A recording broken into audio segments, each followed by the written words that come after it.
और अभी आप गांधी जी के प्रतिमा पर अपने श्रद्धांजलि अर्पित करते हैं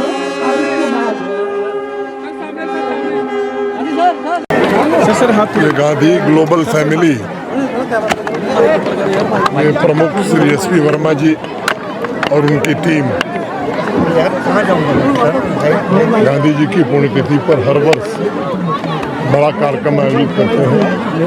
इस बार शांति दूतों का सम्मेलन आज की तारीख पर उस समिति ने किया।